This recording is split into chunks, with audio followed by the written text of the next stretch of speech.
name is Jen. May I have your first and last name, please? It's Susan Kaufman, Coffman. Thank you. And Susan, in order to make sure I have the correct case, may I please have either your master case number or the last four digits of your social security number? 7174. I don't know my case number. Okay. Can you tell me? I forgot. What did you say your name was? Jen? Jen? And I found you there. I found your case there. Could you please confirm the best mailing address and telephone number to have on file?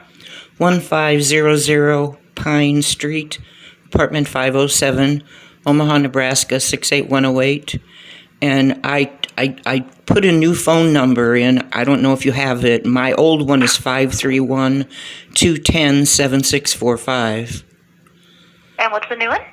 402-315-8064.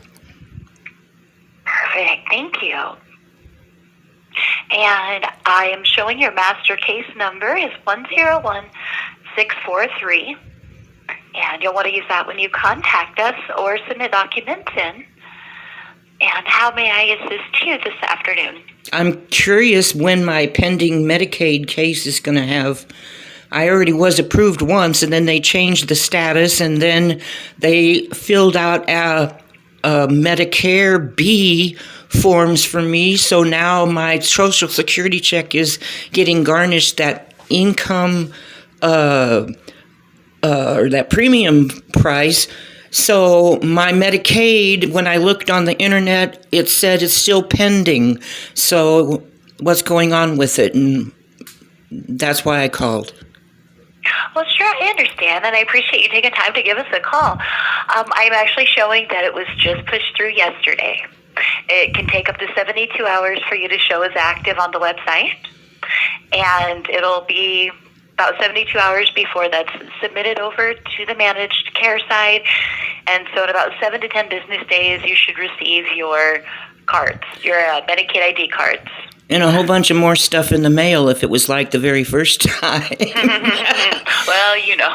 Well, let me tell you why I did all this. And number two, the person that signed me up for Medicare B, that was they took $300 out of my check for January, and next month they said my regular income is going to be $315. So why, instead of just, why would they do that? The people working at the state of Nebraska that wants everybody to be happy here.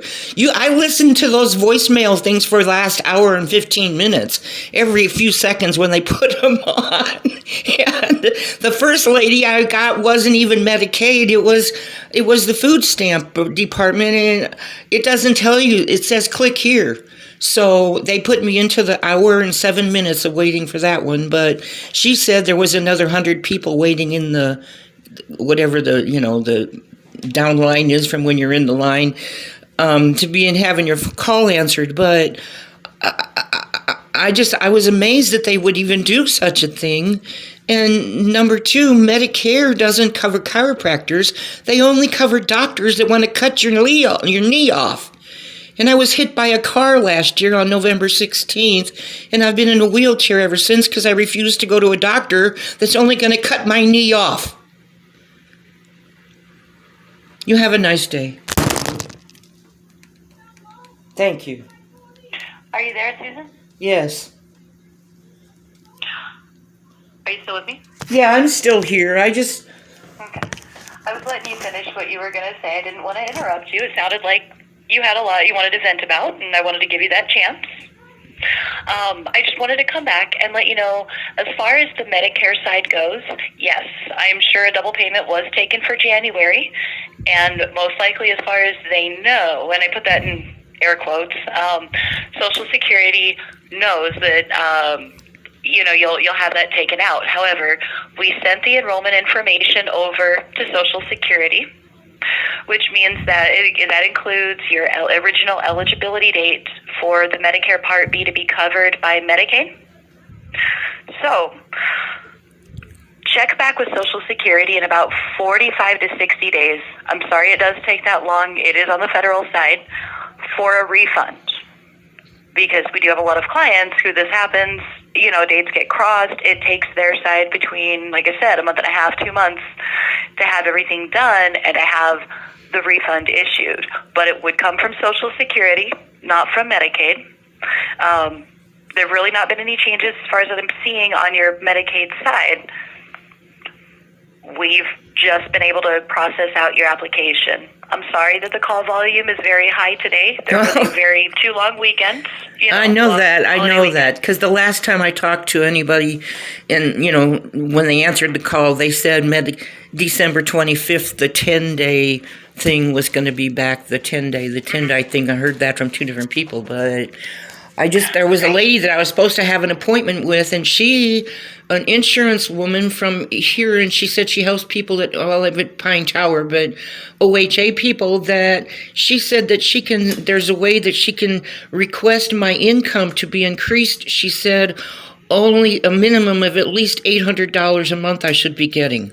So how come an insurance person has that, and where does a lay person try to get something like that done? Because this woman, after waiting a whole week for my appointment with her today, 10 minutes before my appointment time, texted me and said she was sick and that she was throwing up all night. And why would she wait until 10 minutes before I've been waiting for over a week for her to come and meet with me? So now I feel like she's holding me for ransom, because I got angry when she said, I was sick. I'm not going to, and later on in the week we'll reschedule. After waiting a whole week to talk to her, after knowing this landslide happened in my life. So I don't want to go back and talk to her no more. Okay, who was that, or which side was that with? This lady's name was Patricia, Pat, Nitsch.